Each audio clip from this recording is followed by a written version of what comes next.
ஜனநாயகப்படி ஓட்டு போட்டீங்கன்னா எல்லாத்தையும் நீங்க தட்டி கேட்கலாம். இன்னொன்னு, நீங்க உடனே என்ன சொல்றீங்க, அரசியல்வாதி எதிர்த்தா கைது பண்ணிடுவான்ட்டு.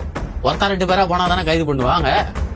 நீ ஒரு 500 1000 பேர் சேர்ந்து போய் பாரு, போலீஸ்காரன் என்ன சொல்லுவான் தெரியுமா, சார் இது பப்ளிக் மேட்டர், நாங்க இதுல தலையிட மாட்டோம் அவங்க ஓட்டுவோம். புரியுதுங்களா? 2 கை தட்டினாதான் சத்தம் வரும், 1 கை தட்டினா சத்தம் வராது. அந்த மாதிரி மக்களுக்குள்ள ஒத்துமை இல்லைன்னு தெரிஞ்சுக்கிட்டு தான் அரசியல்வாதி இத்தனை அச்சுறுத்தியும் பண்ணிக்கிட்டு இருக்கான். அதை முதல்ல நீங்க தெரிஞ்சுக்கணும். அந்த ஒத்துமை உங்களுக்குள்ள வரணும்னா ஜாதி மத பேதத்தை விட்டுட்டு இலவசத்துக்கு ஆசைப்படாம, காசுக்கு ஆசைப்படாம, நிக்கிற வேட்பாளர் நல்லவனா கெட்டவனா அதை ஒண்டி பார்த்து ஜனநாயக முறைப்படி நீங்க ஓட்டு போடுங்க. வரப்போற தேர்தலில் இந்த தமிழ்நாட்டுக்கு ஒரு தலை சிறந்த மாற்றம் வரும்.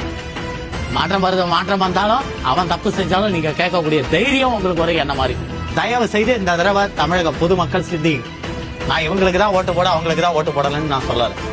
புதுசா யார வேணாலும் நீங்க தேர்ந்தெடுங்க. ஜனநாயக முறைப்படி காசு வாங்காம தேர்ந்தெடுங்க, இலவசத்துக்கு ஆசைப்படாம தேர்ந்தெடுங்க.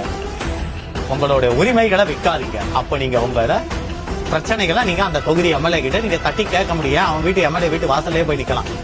அதனால வரப்போற தேர்தல்ல ஒரு தரமான ஒரு இதுவை கொடுத்து இந்த திராவிடியா மாடலை ஒழிக்கிற வழியா பாருங்க. இன்னமும் அதை நம்பிக்கிட்டு இருந்தீங்கன்னா இன்னும் 5 வருஷத்துல தமிழ்நாடு காலி.